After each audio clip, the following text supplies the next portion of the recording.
کھلی اسلام کی آنکھیں ہوا سارا جہاں روشن، کھلی اسلام کی آنکھیں ہوا سارا جہاں روشن، عرب کے چاند صدقے کیا ہی کہنا تیری طلعت کا، عرب کے چاند صدقے کیا ہی کہنا تیری طلعت کا۔ الحمدللہ رب العالمین والصلاة والسلام علی سید المرسلین، اما بعد فاعوذ باللہ من الشیطان الرجیم، بسم اللہ الرحمن الرحیم۔ الصلاة والسلام علیک یا رسول اللہ وعلی آلک واصحابک یا حبیب اللہ، الصلاة والسلام علیک یا نبی اللہ وعلی آلک واصحابک یا نور اللہ۔ سرکار مدینہ راحت قلب و سینہ صلی اللہ تعالی علیہ وآلہ وسلم کا فرمان عالی شان ہے، بے شک بروز قیامت میرے سب سے زیادہ نزدیک وہ شخص ہوگا جس نے دنیا میں مجھ پر کثرت سے درود پڑھا ہوگا۔ صلو علی الحبیب صلی اللہ تعالی علی محمد صلی اللہ علیہ وسلم۔ فیضان اسلام کے سلسلے میں حاضر ہیں، اور آج کا سلسلہ جو ہے وہ بیان کی صورت میں ہے۔ آج کا موضوع ہے ہمارے اوپر مشکلات کیوں آتی ہیں اور ان مشکلات سے نمٹنے کا طریقہ کیا ہے۔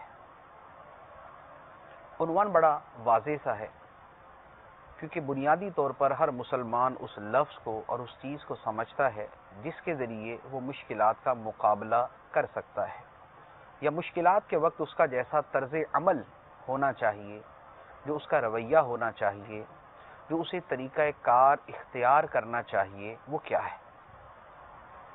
سب سے پہلی بات تو یہ ہے کہ مشکلات کیوں آتی ہیں۔ اس کا جواب یہ ہے کہ بیسیکلی دنیا دارالامتحان ہے۔ یہاں اللہ تبارک و تعالی نے ہمیں بھیجا ہی اس لیے ہے کہ وہ ہمارا امتحان فرمائے، اور یہ بات قرآن پاک میں اللہ تبارک و تعالی نے متعدد مقامات پر ارشاد فرمائے۔ ایک جگہ ارشاد فرمایا، خلق الموت والحیات لیبلوکم ایکم احسن عملا۔ اس نے زندگی اور موت کو پیدا کیا تاکہ وہ تمہیں آزمائے، تمہاری جانچ کرے، تمہاری آزمائش فرمائے، تمہارا امتحان لے۔ ایکم احسن عملا، کہ تم میں کون اچھے عمل کرنے والا ہے۔ تو زندگی اور موت کے بارے میں جو بنیادی اسلامی فلسفہ ہے، وہ سب سے پہلے اگر ذہن میں ہو کہ یہ دنیا دارالامتحان ہے۔ اب دارالامتحان جب سمجھیں گے تو ہمارا طرز عمل وہی ہوگا جو ہم ایک امتحان گاہ میں، جو ہم ایک ایگزامینیشن ہال کے اندر اختیار کرتے ہیں کہ ہمیں بہر صورت وہاں کامیابی کے لیے کوشش کرنی ہے، ناکامی کا آپشن نہیں ہے، ناکامی کی وہاں کوئی صورت نہیں ہے کہ جسے ہم برداشت کر سکیں۔ اب یہ آزمائش، یہ امتحان اللہ تبارک و تعالی کیسے فرماتا ہے؟ اس امتحان کی بہت سی صورتیں ہیں، اور ان صورتوں میں سے جن کے ذریعے اللہ تعالی بندے کا امتحان لیتا ہے، ایک صورت یہ ہے کہ اللہ تعالی آدمی پر مشکلات نازل کرتا ہے۔ وہ مشکلات بذات خود اس بندے سے متعلق ہوں، وہ مشکلات اس کی فیملی سے متعلق ہوں، وہ مشکلات اس کے مال سے تعلق رکھتی ہوں، یا ان مشکلات کا تعلق اس کے دیگر ایسی چیزوں کے ساتھ ہو کہ جس کا ڈائریکٹلی یا انڈائریکٹلی اثر اور تکلیف اس بندے کو پہنچتی ہے۔ یعنی امتحان تبھی ہے کہ جب اس شے کی تکلیف ہمیں پہنچے گی۔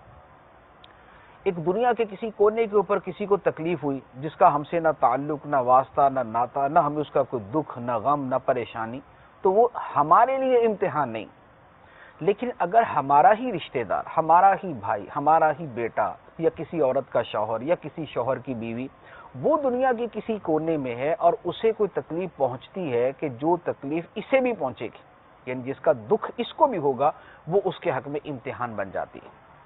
دنیا میں آزمائشیں اور تکلیفیں جو ہیں یہ ایک امتحان کا ذریعہ ہے۔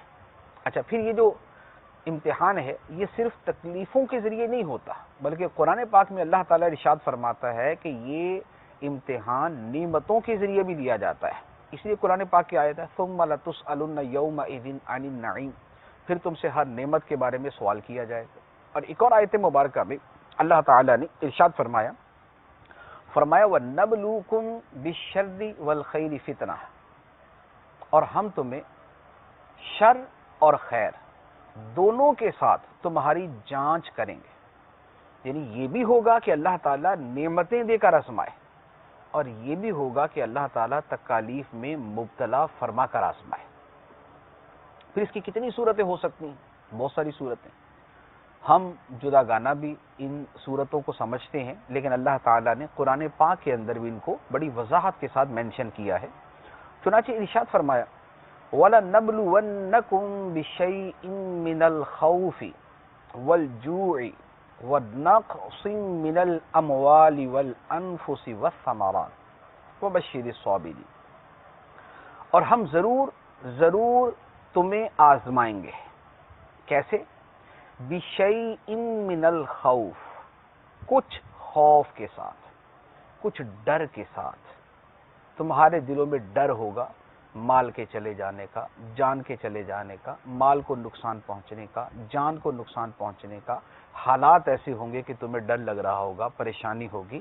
تو فرمایا کہ کچھ خوف کے ساتھ ہم تمہیں آزمائیں گے، والجوع، اور بھوک کے ساتھ، بھوک کے اندر مبتلا کر کے، یا تو یوں کہ رمضان کے روزے اللہ تعالیٰ نے فرض کیے تو بندے کو بھوکا رہنا پڑتا ہے اس میں، یا یہ ہے کہ اسباب رزق بندے کے تنگ ہو جائیں اور اسے پیٹ بھر کر کھانے کو بھی نصیب نہ ہو، یہ بھوک کے ذریعے آسمان۔ تیسری صورت بیان فرمائی وَنَقْصٍ مِّنَ الْأَمْوَالِ وَالْأَنفُسِ وَالثَّمَرَاتِ، کہ اللہ تعالی مال کے اندر کمی کر دے گا، کاروبار دن بدن گرتا جائے گا، مال چوری ہو جائے گا، مال کو لوٹ کے لے جائے گا، مال جو ہے وہ کسی حادثے کا شکار ہو جائے گا، کوئی فیکٹری ہے اسے خدا نخواستہ آگ لگ جائے گی، گاڑی ہے اس کا ایکسیڈنٹ ہو جائے گا، مال کے اندر کسی نہ کسی طریقے سے کمی ہوگی۔ فرمایا یہ بھی اللہ تعالیٰ کی طرف سے تمہارے امتحان کا ایک انداز ہے۔ والثمرات، اور پھلوں کی کمی کے ساتھ، پھلوں کی کمی رزق کی تنگی بھی ہے، اور بطور خاص جو کسان ہیں جن کی زمینیں ہیں ان کے حق میں یوں بھی ہے کہ ایک بارش ہوئی اور اس بارش کی وجہ سے ان کی فصل جو ہے وہ تباہ ہو گئی، ان کا کھیت تباہ ہو گیا، ان کا باغ تباہ ہو گیا، تو یہ جو صورت ہے یہ پھلوں کے اندر کمی کی ہے۔ اچھا، اسی طرح انفس کا لفظ درمیان میں رہ گیا، فرمایا کہ جانوں کی کمی کے ساتھ، جانوں کی کمی یہ بھی ہے کہ اپنے متعلقین میں سے کوئی فرد ہی فوت ہو جائے، جان کی کمی ہوگی، یا جانوں کے اندر کچھ کمی ہو جائے کہ بیماری کی وجہ سے بندہ تکلیف میں مبتلا ہوتا ہے، تو یہ بھی جانوں سے متعلق ہی اللہ تعالیٰ بندے کا امتحان لے رہا ہے۔ تو یہ وہ صورتیں، وہ نوعیتیں ہیں جو اللہ تعالیٰ نے بیان فرمائی کہ اللہ تعالیٰ بندے کا ان ذرائع سے، ان چیزوں کے اندر امتحان لیتا ہے، خوف کے ذریعے، بھوک کے ذریعے، مالوں کی کمی، جانوں کی کمی اور پھلوں کی کمی کے ذریعے۔ تو اب اگر ان چیزوں کو تھوڑا سا آدمی ذہن میں رکھے، یعنی ایک تو یہ کہ دنیا یہ دارالعمل ہے، یہ دارالامتحان ہے، ہم یہاں جنت میں نہیں رہ رہے، تکلیف کہاں نہیں ہوگی؟ جنت میں نہیں ہوگی، دکھ، پریشانی، مصیبت، غم، معمولی سی بھی پریشانی جہاں نہیں ہوگی اس جگہ کا نام جنت ہے۔ لیکن ہم دنیا میں رہتے اور دنیا دارالامتحان ہے، جب یہ امتحان ہے تو یہاں امتحان ہونا ہی ہے، ہر بندے کو کسی نہ کسی چیز کے ذریعے آزمایا ہی جانا ہے۔ تو اگر پہلے سے اپنا ذہن یہ بنا کے رکھیں کہ ہاں مجھ پر آزمائشیں آئیں گی، لیکن مجھے اللہ تعالیٰ کی رضا کے لیے ان مصائب، مشکلات اور تکالیف کے اندر صبر کرنا ہے، تو پھر بندے کے لیے مصائب کا مقابلہ کرنا آسان ہو جاتا ہے۔ اور ان کے مقابلے کا طریقہ صرف اور صرف صبر ہے کہ آدمی صبر کرتا ہے، اپنی مصیبت کو دور کرنے کی کوشش کرتا ہے، لیکن اس مصیبت پر واویلا نہیں کرتا، اس پہ بین نہیں ڈالتا، اس پہ پریشانی کا ادھر ادھر بلا وجہ اظہار نہیں کرتا۔ اب یہ صبر جو ہے یہ اتنی بڑی خوبی ہے، اتنی بڑی خوبی ہے کہ آپ اس کی فضیلت کا اندازہ اس بات سے لگائیں کہ نبی کریم صلی اللہ علیہ وآلہ وسلم نے ارشاد فرمایا کہ کسی بھی شخص کو جو کچھ بھی عطا کیا گیا وہ صبر سے بڑھ کر اور صبر سے زیادہ وسیع نہیں ہے۔ یعنی اللہ تعالیٰ نے جو لوگوں کو اوصاف عطا فرمائے، جو ان کو اللہ تعالیٰ نے یعنی ملکات عطا فرمائے، ان میں بہترین وصف اور وسیع ترین وصف جو ہے وہ صبر ہے، کہ بندہ صبر کرتا ہے، برداشت کرتا ہے، تکالیف کو وہ اس کا مقابلہ کرتا ہے۔ اللہ تعالیٰ یہ وصف جس بندے کو عطا فرماتا ہے گویا اسے بہت ہی اعلیٰ درجے کا وصف عطا فرماتا ہے۔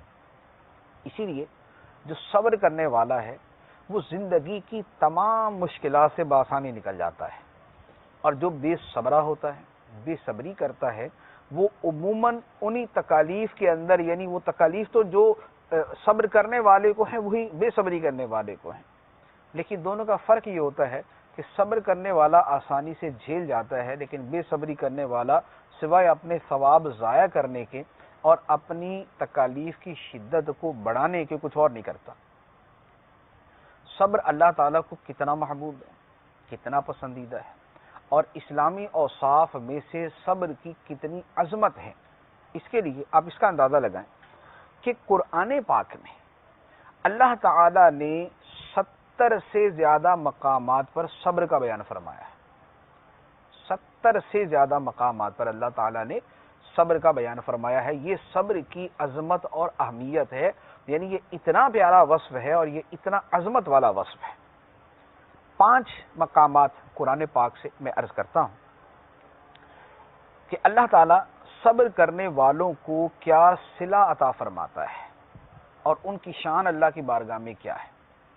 اللہ تعالیٰ ارشاد فرماتا ہے، فرمایا وَجَعَلْنَا مِنْهُمْ أَئِمَّةً يَهْدُونَ بِأَمْرِنَا لَمَّا صَبَرُوا، فرمایا اور ہم نے ان میں سے، یعنی پچھلی امتوں کے حوالے سے یہ بات ہو رہی ہے، ان میں سے ہم نے پیشوا بنا دیے، امام بنا دیے، مقتدا بنا دیے، لوگ جن کی پیروی کریں ہم نے وہ بنا دیے۔ اور وہ کیسے لوگ ہیں؟ یہدون بامرنا، وہ ہمارے حکم کے مطابق لوگوں کی رہنمائی کرتے ہیں۔ اچھا، اب اللہ تعالیٰ فرماتا ہے کہ یہ جو ہم نے انہیں پیشوا بنا دیا، انہیں مقتدا بنا دیا، انہیں لوگوں کا بڑا بنا دیا، یہ کب بنایا؟ فرمایا لما صبروا، جب انہوں نے صبر کیا۔ یعنی صبر کرنے کے صلے میں اللہ تعالیٰ نے انہیں لوگوں کا پیشوا بنا دیا، لوگوں کا امام بنا دیا، لوگوں کا مقتدا بنا دیا۔ اور حقیقت یہی ہے کہ آج کی دنیا کے اندر بھی لوگوں کا پیشوا اور مقتدا وہ بنتا ہے جو مشکل میں صبر کرتا ہے۔ ایسے لیڈر کو، ایسے پیشوا کو، ایسے مقتدا کو کوئی بندہ پسند نہیں کرتا کہ مصیبت آئی اور وہ بھاگ جائے۔ نہ اسے کوئی لیڈر تسلیم کرے گا، نہ اسے کوئی بڑا تسلیم کرے گا، نہ اسے پیشوا تسلیم کرے گا۔ دنیا میں اس وقت کی بھی دنیا کی اگر تاریخ کو دیکھیں تو جو بڑے بڑے دنیا کے اندر لیڈر شمار کیے جاتے ہیں ان کے پیچھے صبر کا مادہ ضرور موجود ہوگا۔ تو جو صبر کرنے والے ہیں اللہ تعالیٰ انہیں دوسروں کے لیے ایک نمونہ بنا دیتا ہے، دوسروں کے لیے پیشوا اور مقتدا بنا دیتا ہے۔ دوسری آیت مبارکہ وہ بھی بڑی خوبصورت آیت ہے، اس حوالے سے ارشاد فرمایا انما یوفی الصابرون اجرہم بغیر حساب، فرمایا کہ صبر کرنے والوں کو ان کا اجر بلا شک و شبہ بغیر حساب کے عطا کیا جائے گا۔ صبر کرنے والوں کو ان کا اجر بغیر حساب کے عطا کیا جائے گا۔ یعنی دیگر اعمال کریں تو ایک اس کے بارے میں اسپیسیفک اس کا ثواب بیان کیا گیا، 10 نیکیاں، 20 نیکیاں، 50 نیکیاں، 100، 700، اتنے ہزار نیکیاں ملیں گی، لیکن صبر وہ وصف ہے کہ فرمایا اللہ تعالیٰ بے حساب اس کے اوپر اجر عطا فرماتا ہے. اس لیے جو صبر کرنے والے ہیں ان کا مرتبہ بھی دوسروں سے بلند ہوگا کہ اللہ تعالیٰ انہیں بے حساب اجر عطا فرمائے گا. بے حساب اجر یعنی وہ بے حساب جسے اللہ تعالیٰ فرما رہا بے حساب، حالانکہ اللہ تعالیٰ کے تو شمار میں ہے، بندوں کے اعتبار سے فرمایا کہ اے بندو تم نہیں گن سکو گے اللہ تعالیٰ اس کو کتنا ثواب عطا فرمائے. یہ دوسری فضیلت ہے. تیسری فضیلت اللہ تعالیٰ فرماتا ہے ان اللہ مع الصابرین، بے شک اللہ صبر کرنے والوں کے ساتھ ہے. اب اگر اس فضیلت کی گہرائی میں جائیں، اس کی ڈیپتھ کے اندر اگر آپ جا کے دیکھیں تو سمجھ جائے گی کہ یہ کتنی بڑی چیز ہے کہ اللہ صبر کرنے والوں کے ساتھ، اللہ کی تائید، اس کی نصرت، اس کی مدد ان صبر کرنے والوں کے ساتھ ہے. اللہ تعالیٰ تو سب کے ساتھ ہے اپنی شان کے مطابق، اپنے علم اور قدرت کے اعتبار سے تو اللہ تعالیٰ سب کے ساتھ ہے، لیکن یہاں اللہ تعالیٰ اپنی مدد و نصرت کے اعتبار سے، اپنی تائید کے اعتبار سے، اپنی فیور کے اعتبار سے اللہ تعالیٰ صبر کرنے والوں کے ساتھ. اب جس کو خدا کی معیت مل جائے، جسے خدا کی خاص اعانت نصیب ہو جائے، اسے اور کیا چاہیے؟ تو یہ بذات خود یہ فضیلت جو ہے یہ پہلی سے بھی بڑھ کے ہے. بے حساب اجر عطا فرمانا جو ہے اس کی ایک اپنی اہمیت اور مقام ہے، لیکن خدا کی معیت کا نصیب ہو جانا یہ ایک دوسری چیز ہے. اور یہ کس کو نصیب ہوگی؟ صبر کرنے والے جو صبر کرے گا. اچھا، چوتھی فضیلت اللہ تعالیٰ قرآن پاک میں ارشاد فرماتا ہے، فرمایا اولئک علیہم صلوات من ربہم ورحمہ واولئک هم المہتدون. فرمایا یہ صبر کرنے والے، اس سے پہلے صابرین کا تذکرہ ہے، فرمایا صبر کرنے والے اولئک علیہم، یہ وہ لوگ ہیں کہ ان کے اوپر صلوات من ربہم، ان کے رب کے درود ہیں، ان کے رب کے درود ہیں. صلوات جمع ہے صلات کی، صلات درود ہے، صلوات درودیں، ان پر ان کے رب کی درودیں ہیں. ورحمۃ، اور صبر کرنے والوں پر خدا کی رحمت ہے. اور مزید کیا ہے؟ فرمایا وَأُولَئِكَ هُمُ الْمُهْتَدُونَ، اور یہی ہدایت یافتہ لوگ ہیں، یہ ہدایت پانے والے لوگ ہیں جن کو اللہ نے ہدایت عطا فرمائی. تو گویا صبر کرنے والوں پر خدا کے درود نازل ہوتے ہیں، صبر کرنے والوں پر خدا کی رحمت نازل ہوتی ہے. ایک اور آیت مبارکہ، اس میں بھی اللہ تعالیٰ نے صبر کرنے والوں کا ذکر فرمایا. مزید بھی اوصاف اس آیت میں پہلے بیان کیے گئے ہیں اور یہ سب کے اوپر فضیلت کا اطلاق ہے، لیکن اس کا ایک حصہ چونکہ صبر بھی علیحدہ اس کو میں نے یہاں پر ذکر کیا ہے. اللہ تعالیٰ فرماتا ہے وَالصَّابِرِينَ فِي الْبَأْسَاءِ وَالضَّرَّاءِ وَحِينَ الْبَأْسِ أُولَئِكَ الَّذِينَ صَدَقُوا وَأُولَئِكَ هُمُ الْمُتَّقُونَ. فرمایا اور صبر کرنے والے فی البأساء، تنگی کے وقت، والضراء، اور مصیبت و تکلیف کے وقت، وحین البأس، اور میدان جنگ کے وقت.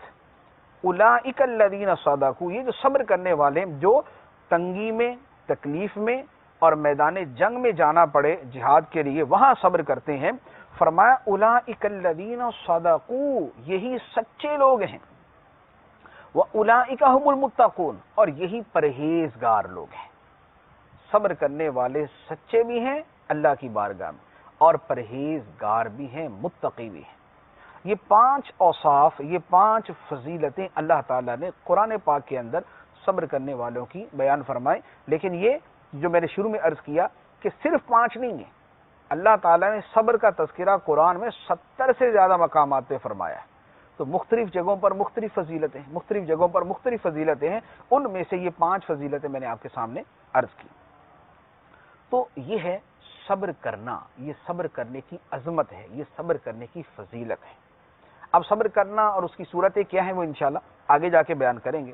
اچھا، یہ تو قرآن پاک کی روشنی کے اندر صبر کی عظمت تھی، اہمیت تھی، فضیلت تھی. اب احادیث مبارکہ کی روشنی کے اندر کہ احادیث میں جو صبر کے فضائل، جو صبر کی اہمیت، جو صبر کی عظمت کو بیان فرمایا ہے، بخاری شریف کی حدیث مبارک نبی کریم صلی اللہ علیہ وآلہ وسلم نے ارشاد فرمایا من یرید اللہ بہ خیرا یصب منہ.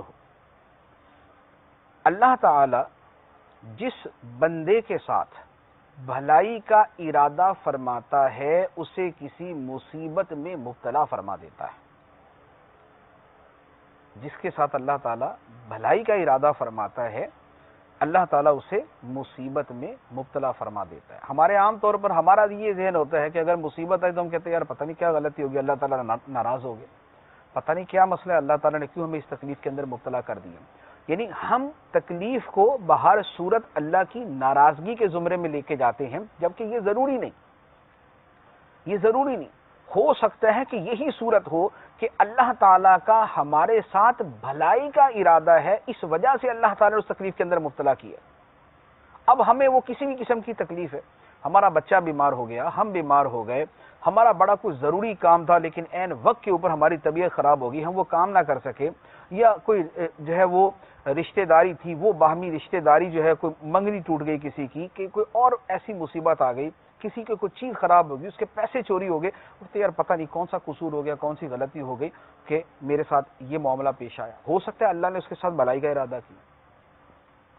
ایک آدمی دعائیں مانگتا ہے یا اللہ میرا یہ کام ہو جائے, یا اللہ میرا یہ کام ہو جائے, نہیں ہوتا, کہتا ہے یار پتہ نہیں کیا مسئلہ ہے, پتہ نہیں کیا غلطی ہوگی, اللہ تعالیٰ میری دعائی قبول نہیں فرماتا. ہو سکتا ہے کہ اللہ تعالیٰ نے اس کے ساتھ بھلائی کا ارادہ فرمایا ہو. یعنی یہ ذہن آدمی جب رکھتا ہے کہ میرے اوپر تکلیف آئی ہے, اللہ تعالیٰ نے میرے ساتھ بھلائی کا ارادہ کیا ہوگا, میرا اللہ تعالیٰ نے بھلا جو ہے وہ فرمایا ہوگا, میری بہتری کے لیے یہ کیا ہوگا. جب آدمی یہ تصور رکھتا ہے تو پھر مصیبت اس کی نظر میں ہلکی ہو جاتی ہے, پھر تکلیف کا برداشت کرنا اس کے لیے آسان ہو جاتا ہے. یہ حدیث مبارک کی روشنی میں پہلی فضیلت. اچھا, پھر ایک یہ بھی ہے کہ اللہ تعالیٰ نے اس بندے کے ساتھ بھلائی کا ارادہ کیا ہوگا, بھلائی کا ارادہ کیا ہوگا. اب اس سے ایک بڑی واضح سی جو چیزیں ہیں میں عرض کرتا ہوں. جیسے مثال کے طور پہ جب بندے پہ مصیبت آتی ہے کیا ہوتا ہے, یعنی اللہ تعالیٰ نے بندے کے ساتھ بھلائی کا ارادہ کیا تو اسے مصیبت میں ڈال دیا, تو یہ کون سا بھلائی کا ارادہ ہوا کہ اللہ تعالیٰ نے مصیبت میں ڈال دیا بندے. اب وہ دیکھیں, نمبر ایک بہتری تو یہ ہوتی ہے کہ مشکلات کے اندر بندہ خدا کو یاد کرتا ہے. عام حالات کے اندر اللہ تعالیٰ کو یاد کرنے کی وہ روٹین نہیں ہوتی, اس لیے بڑے بڑے غافل جن کی زندگی جو ہے وہ غفلت میں گزر جاتی ہے, جب پریشانی آتی ہے تو پہلی صف کے اندر جا کے کھڑے ہوتے ہیں مسجد میں, قرآن پاک لے کے بیٹھے ہوئے ہوں گے, سر پہ ٹوپی آ جائے گی, ہاتھ میں تسبیح آ جائے گی. تو اللہ تعالیٰ نے اس کے ساتھ بھلائی کا ارادہ کیا کہ دنیا بنائے جا رہا ہے, آخرت کی طرف سوچتا ہی نہیں. تو مصیبت کی وجہ سے اس کو مشکل کے اندر خدا یاد آتا ہے, یہ اللہ تعالیٰ اس کے ساتھ بھلائی کا ارادہ فرماتا ہے. اچھا, اسی طرح ایک دوسری چیز, مصیبتوں میں بندے کا اللہ تعالیٰ پر توکل بڑھ جاتا ہے. عام حالات میں خوشی کے اندر تو چونکہ یاد ہی نہیں کرتا خدا کو, مصیبت آتی ہے اور پھر اللہ تعالیٰ اس مصیبت کو دور کر دیتا ہے. یعنی مصیبت آئی, اللہ کی بارگاہ میں عرض کیا, مصیبت دور ہو گئی. اب جب مصیبت دور ہوتی ہے تو اس کا خدا پہ توکل اور خدا پہ بھروسہ بڑھ جاتا ہے. تو اب توکل میں اللہ تعالیٰ پہ بھروسے کے اندر آدمی کا ایمان بڑھ جانا, یہ اس کے حق میں کتنی بڑی فضیلت اور کتنا بڑا فائدہ ہے. اچھا, اسی طرح تیسری چیز, جب بندے کو تکلیف ہوتی ہے تو پھر اسے دوسروں کی تکلیف کا احساس ہوتا ہے. جب اسے تکلیف ہوتی ہے تو اسے دوسروں کی تکلیف کا احساس ہوتا ہے. جب اسے پتہ چلتا ہے کہ یار جب گھر کے اندر کھانے کو کچھ نہ ہو تو آدمی پہ کیا بیتتی ہے, جب آدمی کے پاس سواری نہ ہو اور اسے جناب ویگنوں کے اندر اور بسوں کے اندر دھکے کھا کے جانا پڑے اور اسے بس اسٹاپ کے اوپر آدھا گھنٹہ انتظار کرنا پڑے, جب اس کے اوپر یہ تکالیف آتی ہیں تو اس کو دوسروں کی تکلیف اور دکھ کا احساس ہوتا ہے. اسی لیے وہ آدمی کہ جس نے خود تکلیفیں اٹھائی ہوتی ہیں وہ دوسروں کی تکلیف کا احساس زیادہ کرتا ہے. اور روزوں کے پیچھے ایک حکمت بھی شریعت کی یہ ہے کہ روزوں کی وجہ سے کیا ہوتا ہے کہ روزوں کی وجہ سے آدمی کے اندر بھوک, دوسروں کی بھوک کا احساس پیدا ہوتا ہے, دوسروں کی تکلیف کا احساس پیدا ہوتا ہے کہ بھوک کیا چیز ہے, بھوک کی تکلیف کتنی ہے, بھوک کی پریشانی کتنی ہے. تو اب ایک مصیبت کا یہ فائدہ ہوتا ہے کہ دوسروں کی تکلیف کا احساس ہوتا ہے. یہ پہلے بھی ہم نے ایک سلسلے کے اندر عرض کیا تھا کہ اب اس کی ایک مثال دیکھیں. جیسے دنیا کے اندر بڑی جو ریسرچ ہوتی ہے, یعنی میڈیکل کے شعبے میں یا کسی اور شعبے کے اندر, اس کے پیچھے ایک بہت بڑا فیکٹر یہ ہے کہ اسی طرح کی تکلیف کے اندر وہ آدمی مبتلا ہوا، یا اس کا باپ یا اس کی ماں یا اس کا کوئی قریبی رشتہ دار مبتلا ہوا، اور اس کو پتا چلا کہ یار دنیا میں تو اس کا حل ہی کوئی نہیں، دنیا میں اس چیز کا علاج ہی کوئی نہیں ہے، اب اس نے اپنی دولت کو اس کام کے اوپر خرچ کی، تو اب اگرچہ بظاہر اس کا تو جو نقصان ہونا تھا وہ ہو گیا، لیکن لاکھوں لوگوں کا فائدہ ہو جاتا ہے۔ بہت ساری بیماریوں کی دوائیاں تب ایجاد ہوئیں کہ جب اس میں کسی کا کوئی پیارا مبتلا ہوا، اسے دکھ ہوا، اسے تکلیف ہوئی، اور دی اینڈ اس کو جو ہے اس کا حل کرنا پڑا اور اس کا کوئی علاج دریافت کرنا پڑا، تو اب اس نے اس کے لیے پیسے خرچ کیے۔ اسی طرح بڑے بڑے ادارے، بڑے بڑے ہاسپٹلز وہ اسی طرح بنے، کوئی شوگر کا ہاسپٹل ہے، کوئی کینسر کا ہاسپٹل ہے، کوئی جناب کیا نام ہے ہیپاٹائٹس کا ہاسپٹل ہے۔ ان ہاسپٹلز کے پیچھے بننے کا سبب یہ ہوا کہ ان کے اپنے پیارے اس کے اندر مبتلا ہوئے اور انہیں اس دکھ کا احساس ہوا کہ یہ کتنی بڑی تکلیف ہے، یہ کتنی بڑی پریشانی ہے کہ ہمارے ہاں یا تو اس کا علاج ہی نہیں ہے، یا ہمارے ملک میں کم از کم علاج نہیں ہے، یا ہمارے علاقے کے اندر علاج نہیں ہے، تو اب انہوں نے اس کے لیے کوشش کرنا شروع کی۔ تو یہ ہے کہ اللہ تعالیٰ کسی مصیبت میں مبتلا فرماتا ہے تو مصیبت میں مبتلا ہونا اس بندے کے حق میں بہتر ہوتا ہے۔ اب یوں بہتر ہوا کہ اس بندے کی نیک نامی ہوئی، اس کے لیے صدقہ جاریہ بن گیا، جو اس نے اچھا کام کیا، اگر مسلمان ہے تو صدقہ جاریہ اس کے حق میں بن گیا، تو یہ فوائد اس کو حاصل ہوتے ہیں۔ اچھا، اسی طرح ایک چوتھا فائدہ وہ یہ ہے کہ زندگی کی مشکلات انسان کے تجربے اور سمجھداری کے اندر اضافہ کرتی ہے۔ جس آدمی پر کوئی تکلیف نہ آئے، اسے عام طور پر اسے زندگی کا تجربہ یا اس طرح کی چیزیں اس کو حاصل نہیں ہوتی، اور جو تکالیف والے کو حاصل ہوتی۔ اس لیے بوڑھے آدمی جو خاندان میں بوڑھے ہوتے ہیں، ان کا مشورہ کیوں لیا جاتا ہے؟ زندگی کے تجربات سے گزرے ہوئے۔ تو جس آدمی پر تکلیف آئی اسے پتا ہے کہ یہ تکلیف آئے تو اس سے نکلنا کیسے ہے۔ اگر میں کسی مرض کے اندر مبتلا ہوا ہوں اور میں نے اس مرض کو جھیلا ہوا ہے، برداشت کیا ہوا، اور میں اس پروسیس سے گزر چکا ہوں، اب دوسرا بندہ اس میں مبتلا ہونے لگے گا تو پہلے تو میں ویسے اس کو سمجھاؤں گا کہ بھائی یہ نہ کرنا، اور اگر مرض میں مبتلا ہو جائے تو کم از کم میں اس کو یہ مشورہ دے سکتا ہوں کہ بھائی اس کا حل یہ ہے، فلاں کے پاس چلے جائے، فلاں سے علاج کراؤ، یہ پرہیزیں کرنا اس کے اندر۔ تو مشکلات جو ہیں وہ آدمی کی سمجھداری کے اندر، اس کے تجربہ کاری کے اندر، اس کے زندگی کے معاملات کے اندر اضافہ کر دیتی ہیں۔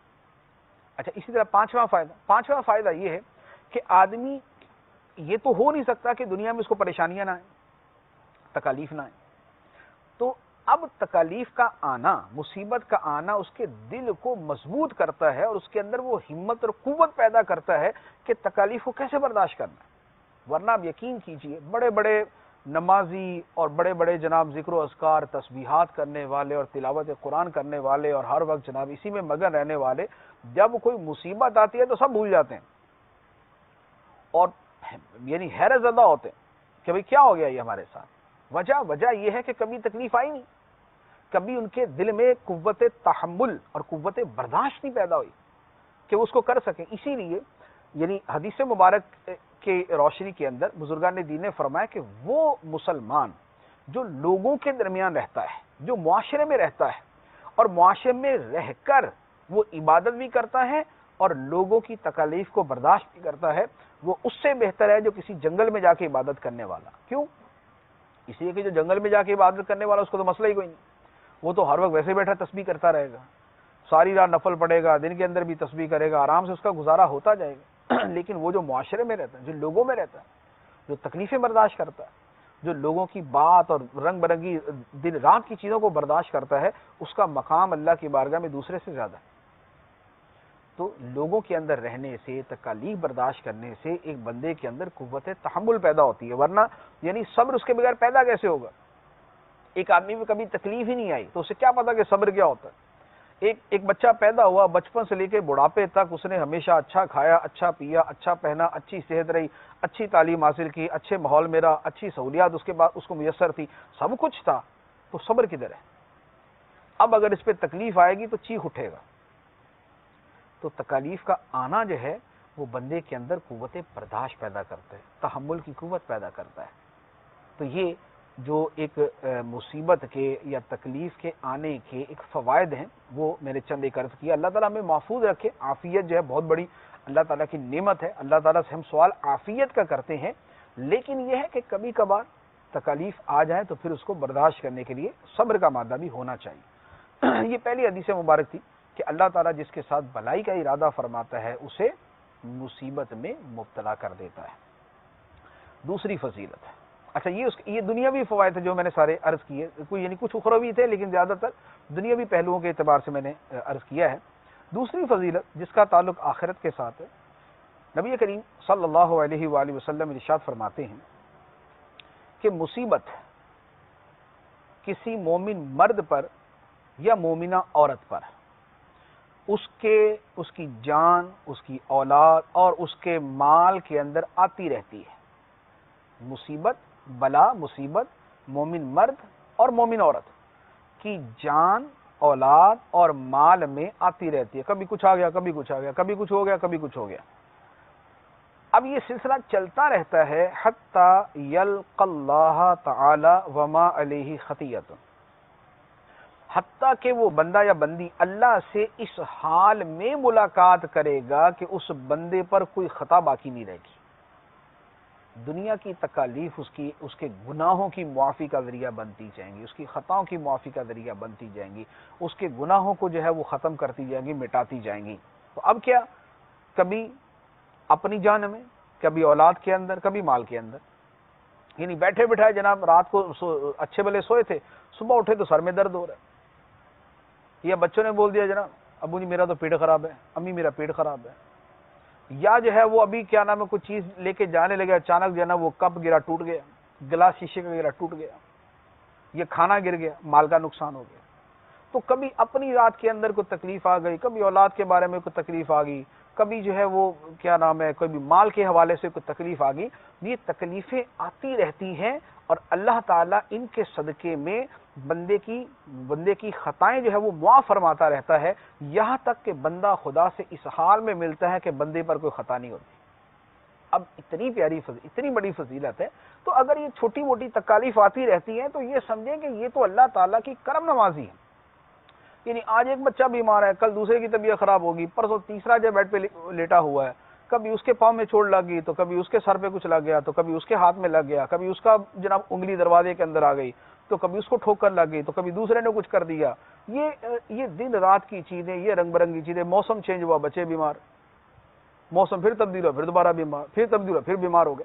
تو یہ کیا ہے، اتنی زیادہ کوئی تکلیف دہ چیزیں ہوتی نہیں ہیں، لیکن اللہ تعالیٰ ان کے صدقے بندے کی خطائیں معاف کرتا ہے۔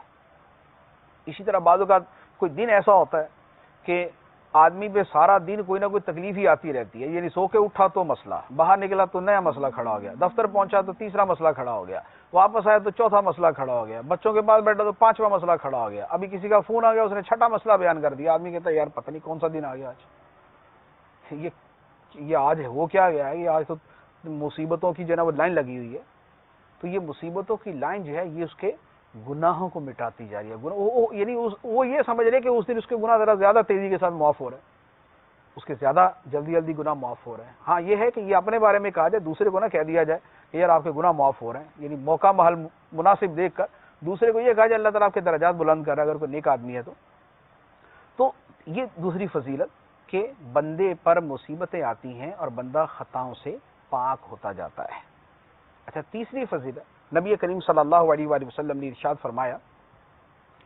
فرمایا کہ مومن بندے کا معاملہ بڑا عجیب ہے، مومن بندے کا معاملہ بڑا عجیب ہے، اس کا ہر امر ہی خیر ہے، اس کا ہر معاملہ ہی خیر ہے، بہتر ہے اس کے لیے۔ مومن کا یعنی مومن کامل کیسے؟ نبی کریم صلی اللہ علیہ وآلہ وسلم فرماتے، اور یہ فرمایا کہ یہ صرف مومن کے لیے ہے، کسی اور کے لیے نہیں۔ فرمایا مومن کا ہر حال اس کے لیے بہتر ہی ہے۔ کیسے؟ فرمایا اگر خوشی پہنچے، ان اصابتہ سرا، اگر کوئی خوشی پہنچتی ہے، شکرا تو اللہ کا شکر ادا کرتا ہے، فکان خیر اللہ تو یہ اس کے لیے بہتر ہو جاتا ہے، وَإِنْ أَصَابَتْهُ ضَرَّاءُ اور اگر اسے کوئی تکلیف پہنچتی ہے، صبر تو صبر کرتا ہے، فکان خیر اللہ یہ بھی اس کے لیے بہتر ہے۔ یعنی دو حالتیں ہیں، ان اصابتہ سرا، ان اصابتہ ضرا، اور پہلی صورت میں شاکرا، دوسری صورت میں صبرا۔ پہلی صورت کے اندر بھی فکان خیر اللہ، دوسری صورت کے اندر بھی فکان خیر اللہ. تو بندہ مومن جو واقعی صحیح مومن ہے، جس کا تعلق اللہ سے ہر حال میں جڑا ہوا ہے، جو اللہ کو ہر حال میں یاد کرتا ہے، جس کی زبان ذکر خدا سے تر ہے، جس کا دل ذکر خدا سے سرشار ہے، ذکر خدا کی لذت جسے اپنے دل کے اندر محسوس ہوتی ہے، جو اللہ سے لو لگا کے بیٹھا ہوتا ہے، جو خدا کو کسی حال میں بھولتا نہیں ہے، فرمایا اس کا ہر حال ہی بہتر ہے. کیوں؟ اس لیے کہ بندہ یا نعمت میں ہوتا ہے یا مصیبت میں ہوتا ہے، یا ایک ہی وقت میں کئی چیزوں کے اعتبار سے نعمت میں ہوتا ہے، کئی چیزوں کے اعتبار سے مصیبت میں ہوتا ہے. لیکن وہ نعمت پہ خدا کا شکر کر رہا ہوتا ہے، مصیبت میں صبر کر رہا ہوتا ہے، اور اللہ تعالیٰ دونوں ہی چیزوں کو اس کے لیے بہتر بنا دیتا ہے. وہ نعمت بھی اس کے حق میں بہتر ہو گئی، وہ مصیبت بھی اس کے حق میں بہتر ہو گئی. لیکن یہ وصف جو ہے یہ سب کو ملتا نہیں. سننے کے اندر تو بڑا خوبصورت ہے، کرنے کے اندر اس سے بھی زیادہ خوبصورت ہے، لیکن بات یہ ہے کہ ہم بھی کرتے ہیں یا نہیں کرتے، ہم بھی اس وصف سے متصف ہیں یا نہیں، ہمارے اندر بھی یہ خوبی پائی جاتی ہے یا نہیں کہ ہم مصیبت میں صبر کریں اور نعمت پہ خدا کا شکر کریں. تو اپنی ذات کے حوالے سے سوچنا اور غور کرنا جو ہے یہ ہمارا مین کام ہے. نبی پاک صلی اللہ علیہ وآلہ وسلم کے فرامین مبارکہ تو سارے خوبصورت ہیں، سارے ایک سے بڑھ کے ایک ہیں، لیکن ہماری ذات میں ان کا امپلیمنٹ کتنا ہے، ان کی امپلیمنٹیشن کتنی ہے، ہم کتنا اپلائی کرتے ہیں اپنی ذات کے اوپر، یہ ذرا توجہ طلب چیز ہے کہ ہم نعمت میں شکر اور مصیبت میں صبر کرتے ہیں یا نہیں کرتے. اور مسلمان کو ہونا یہی چاہیے کہ صابر بھی ہو، شاکر بھی ہو، صبر بھی اس کا شعار ہو اور شکر بھی اس کا وصف ہو، اس کی زندگی کا عمل ہو. اچھا، چوتھی فضیلت، نبی کریم صلی اللہ علیہ وآلہ وسلم ارشاد فرماتے ہیں، فرمایا کہ جب اللہ تعالی بندے کے ساتھ خیر کا ارادہ فرماتا ہے تو اسے دنیا کے اندر ہی سزا جلدی دے دیتا ہے. اس کے گناہوں کی سزا، اس کی خطاؤں کی سزا اللہ تعالی دنیا کے اندر اسے جلدی دے دیتا ہے. اور جب اللہ تعالیٰ کسی بندے کے ساتھ شر کا ارادہ فرماتا ہے، برائی کا ارادہ فرماتا ہے، تو اللہ تعالیٰ اس بندے سے اس کے گناہوں کے باوجود تکالیف کو روک دیتا ہے. اللہ تعالیٰ اسے تکلیف نہیں آنے دیتا. لیکن پھر نتیجہ کیا ہوتا ہے؟ فرمایا حتیٰ یوافی بہ یوم القیامہ، حتیٰ کہ اللہ تعالیٰ بندے کو پھر قیامت کے دن پورا بدلہ دے گا. اس کا بدلہ پھر اللہ تعالیٰ قیامت میں دے گا. تو اب دنیا کے اندر تو جناب مثال کے طور پہ چپل پہننے لگی تو تھوڑا سا جناب وہ گرنے لگے یا چلتے ہوئے ٹھوکر لگ گئی، یہ تھوڑا سا یعنی سزا ہوئی، لیکن گناہ معاف ہو گئے. جبکہ قیامت میں جو اس کی سزا ہے وہ تو اصل سزا ہونی، جس میں اللہ تعالیٰ کمی فرمائے گا اپنی رحمت سے، لیکن وہ سزا وہاں کی جو ہے وہ بہر صورت دنیا کی سزا سے زیادہ ہے. تو چوتھی فضیلت یہ ہے کہ جس پر مصیبتیں آتی ہیں اور وہ صبر کرتا ہے، مصیبتیں آتی ہیں اور وہ صبر کرتا ہے، تو اللہ تعالیٰ اس کا دنیا میں حساب کتاب پورا کر دیتا ہے. وہ یہیں سے اپنا حساب کتاب پورا کر کے جاتا ہے، وہاں اللہ کی بارگاہ میں جانے پر صبر کرنے والا ہے، انما یوفی الصابرون اجرہم بغیر حساب، اللہ تعالیٰ صبر کرنے والوں کو بے حساب اجر عطا فرماتا ہے. تو یہ 4 فضیلتیں جو ہے یہ احادیث مبارکہ کی روشنی کے اندر عرض کی. اب یہاں پر ایک اہم سوال وہ یہ ہے کہ صبر کی کتنی قسمیں ہیں، اور دوسرا سوال ہے کہ کہاں کہاں صبر کرنا ہے. صبر کی کتنی قسمیں اور کہاں کہاں صبر کرنا ہے. ہم عمومی طور پہ ہم یہی سمجھتے ہیں کہ تکلیف پر صبر کرنے کو صبر کہتے ہیں. بیمار ہو گئے، ٹھیک ہے جی ہم شکوہ نہیں کریں گے، ادھر ادھر بلا وجہ بات نہیں کریں گے، یہی صبر ہے. یہ بھی صبر ہے، لیکن یہی صبر نہیں ہے. صبر کا معنی جو ہے بڑا وسیع ہے، یعنی صبر وسیع ترین اوصاف میں سے ہے، جس کا تعلق گویا یوں سمجھ لیں کہ ہر عمل کے ساتھ نکل آتا ہے. اب وہ کیسے؟ وہ یوں کہ صبر کی بیسیکلی 3 قسمیں ہیں. صبر کا مطلب ہوتا ہے ڈٹ جانا، رک جانا، روکنا. یعنی صبر کا جو لغوی معنی ہے وہ ہے رک جانا یا روکنا، ٹھہر جانا، ڈٹ جانا. اب صبر کا جو شرعی معنی ہے اس کے اعتبار سے صبر کی 3 قسمیں بنتی ہیں. ایک ہے نیکیاں کرنے پر ٹھہر جانا، ڈٹ جانا، نیکیاں کرنے پر ڈٹ جانا. دوسرا ہے گناہوں سے بچنے پر ڈٹ جانا، اور تیسرا ہے مشکلات کو برداشت کرنا۔ یہ تین قسمیں صبر کی۔ ہم تیسری کو صبر سمجھتے ہیں، پہلی دو کے بارے میں عام طور پہ لوگوں کو اویئرنیس نہیں ہوتی، لیکن تین صورتیں صبر کی۔ نمبر ایک، نیکیوں پر صبر کرنا، یعنی نیکیاں کرنے پر صبر کرنا، ڈٹ جانا۔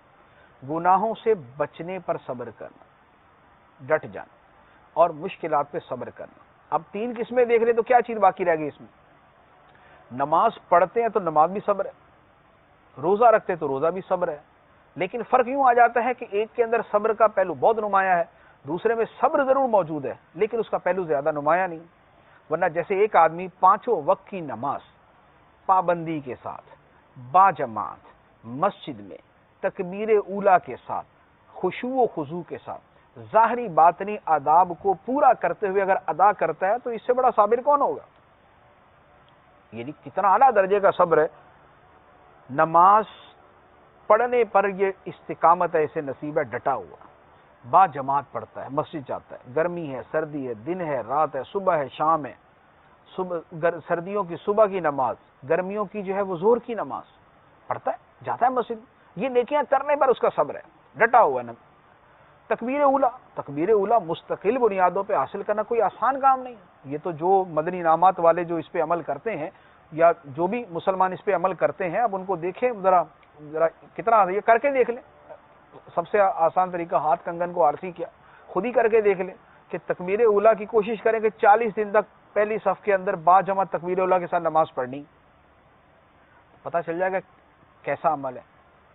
لیکن جو کرنے والے ہیں، جن کو محبت پیدا ہو جائے نماز سے، جماعت سے، تکبیر اولیٰ سے، مسجد سے، پہلی صف سے، جن کے دلوں میں محبت پیدا ہو جائے اس عبادت کی، اس فضیلت کی، ان کے لیے کوئی مشکل نہیں۔ جب بندہ کرنا شروع کرتا تو ہو بھی جاتا ہے۔ تو اب یہ جو نیکیوں کے اوپر یوں ڈٹ جانا، یہ بھی صبر ہے۔ ایک آدمی درود پاک پڑھتا ہے، انفرادی کوشش کرتا ہے، نیکی کی دعوت دیتا ہے، بیان کرتا ہے، اجتماع میں شرکت کرتا ہے، تو یہ اس کا ان نیکیوں پہ ڈٹ جانا یہ بھی صبر ہے۔ یعنی یہ حقیقتاً صبر ہے۔ یعنی یہ صرف اور صرف جو ہے وہ یوں نہیں ہے کہ ایک کہنے کی حد تک جو ہے ایک بات کی جا رہی ہے یا ایک لفظ کو گھما پھرا کے صبر بنایا جا رہا ہے، ایسا نہیں۔ یعنی اکابر مفسرین، محدثین، فقہا، علماء یہ صبر نے بیان کیا ہو کہ یہ بھی صبر ہے۔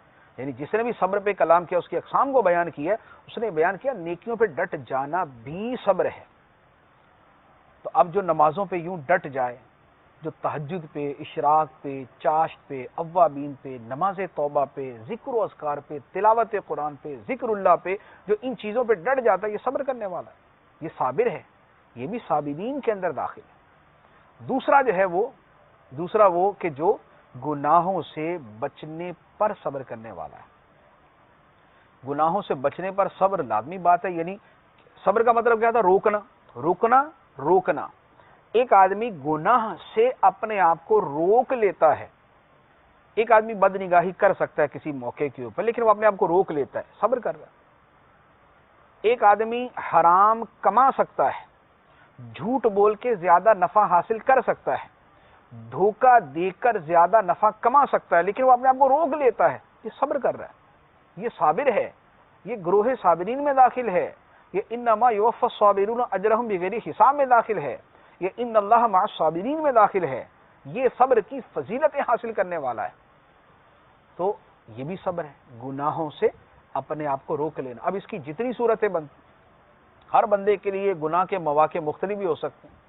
ایک آدمی کو بد نگاہی کا موقع ہے، دوسرے آدمی کے لیے چوری کا موقع ہے، تیسرے کے لیے رشوت لینے کا ہے، چوتھے کے لیے سود لینے کا ہے، پانچویں کے لیے ڈکیتی کرنے کا ہے، چھٹے کے لیے بھتہ لینے کا موقع موجود ہے، لیکن وہ اپنے آپ کو روکتا ہے، قتل کرنے سے، پڑوسی کو تکلیف دینے سے روکتا ہے۔ ایک آدمی مثال کے طور پہ جو ہے وہی ہے کہ اسے پتہ ہے کہ میری اس عمل سے پڑوسی کو تکلیف ہوگی، لیکن وہ رک جاتا ہے، یہ صبر ہے۔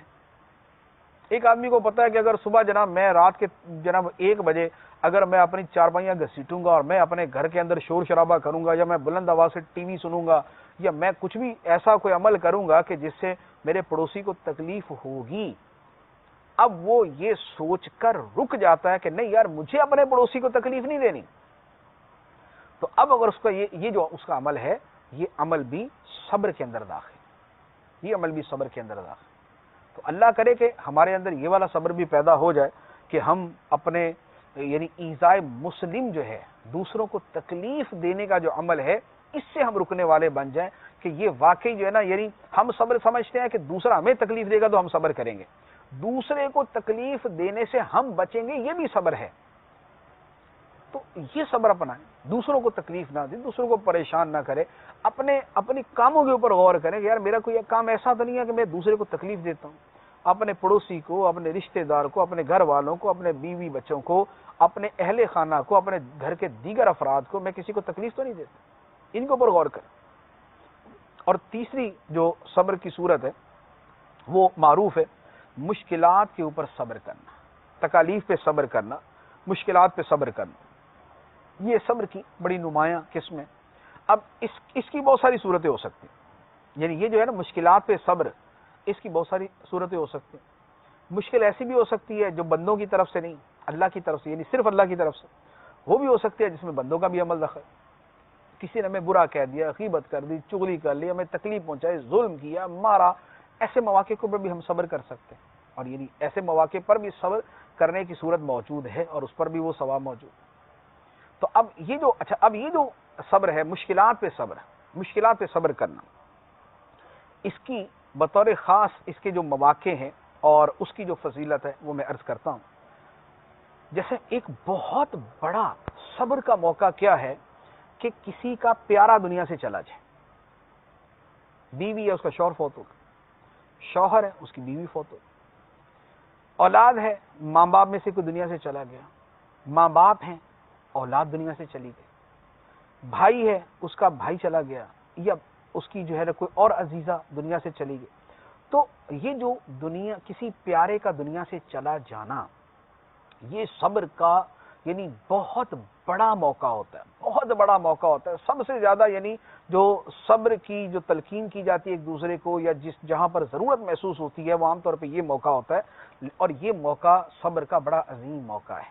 اللہ تعالیٰ ویسے کسی برے وقت سے محفوظ فرمائے، جو دنیا کا نظام ہے اس کے مطابق تو جو بھی ہونا ہے، لیکن یہ ہے کہ اولاد کا دکھ اور یہ ایک بڑا تکلیف دہ ہوتا ہے، لیکن صبر جو کرتا ہے اللہ تعالیٰ خود فرماتا ہے، حدیث قدسی اللہ تعالیٰ خود فرماتا ہے، فرمایا کہ وہ بندہ کہ جس کی پیاری چیز میں لے لوں، جس بندے کی پیاری چیز میں لے لوں، خلاصہ عرض کر رہا ہوں حدیث کا، جس بندے کی میں پیاری چیز لے لوں پھر وہ صبر کرے، فرمایا اس بندے کی جزا میرے پاس جنت کے علاوہ کچھ نہیں، یعنی جنت اس کی جزا ہے، اس بندے کو جنت عطا فرمائے گا جس کا بیٹا دنیا سے چلا گیا، جس کی بیٹی دنیا سے چلے گی، جس کا پیارا دنیا سے چلا گیا، لیکن وہ صبر کرتا ہے، اللہ تعالیٰ اس کو جنت عطا فرمائے گا۔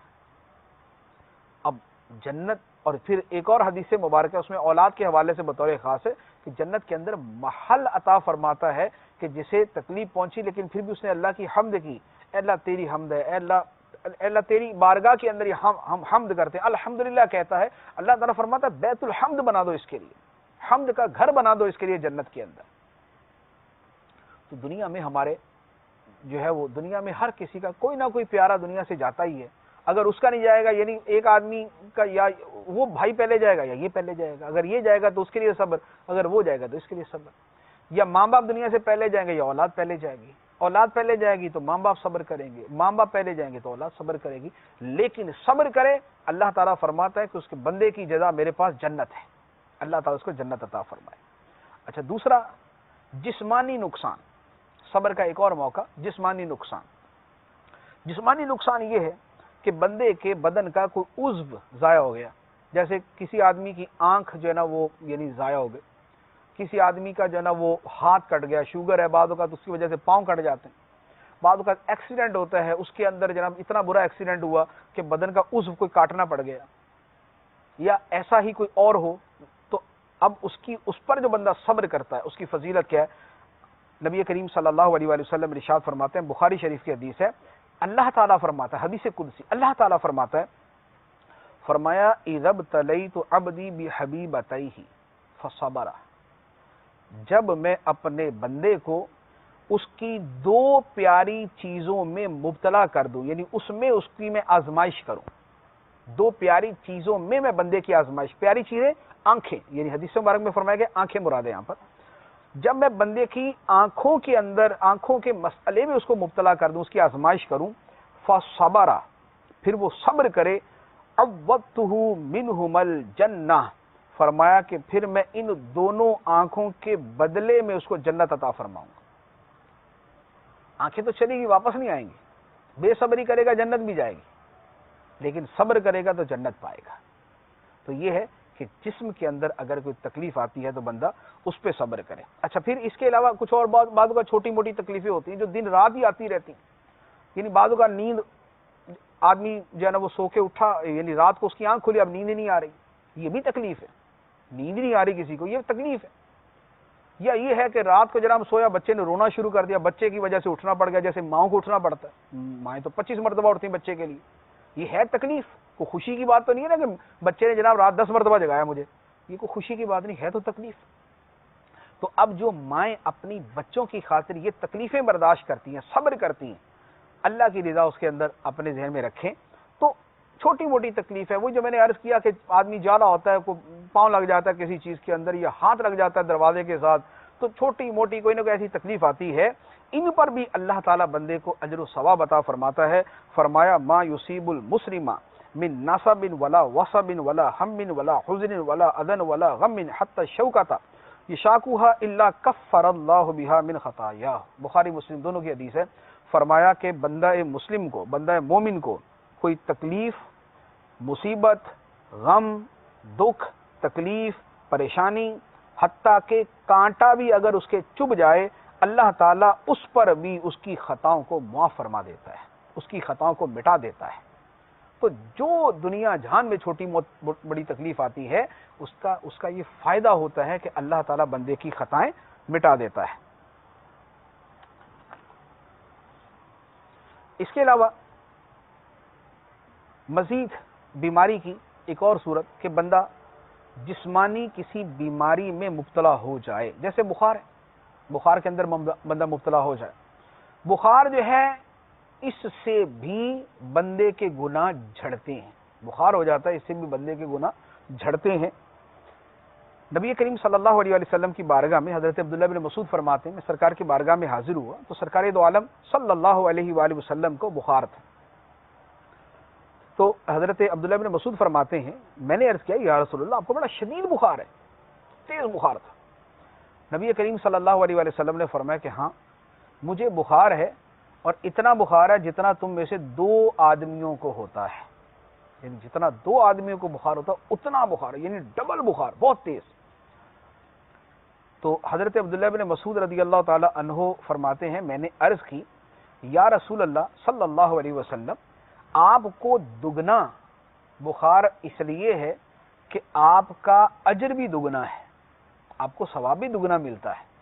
تو پیارے آقا صلی اللہ علیہ وآلہ وسلم نے ارشاد فرمایا کہ ہاں مجھے ثواب بھی دگنا ملتا ہے۔ پھر اس کے بعد ارشاد فرمایا کہ مسلمان کو کوئی بھی تکلیف پہنچے، حتیٰ کہ کانٹا یا اس سے بھی کم تر یا اس سے بڑھ کر، دونوں طرح ترجمہ ہو سکتا ہے حدیث کا، فما فوقہا، کانٹا یا اس سے بھی کوئی بڑھ کے چیز ہو، یعنی اس سے بھی چھوٹی چیز ہو، کوئی بندہ مسلم کو پہنچے، اللہ تعالیٰ اس کی سیئات کو، اس کی غلطیوں کو مٹا دیتا ہے، اور اس بندے سے جسے تکلیف پہنچی، اس بندے سے اس کے گناہ ایسے جھڑتے ہیں جس طرح درخت سے پتے جھڑتے ہیں۔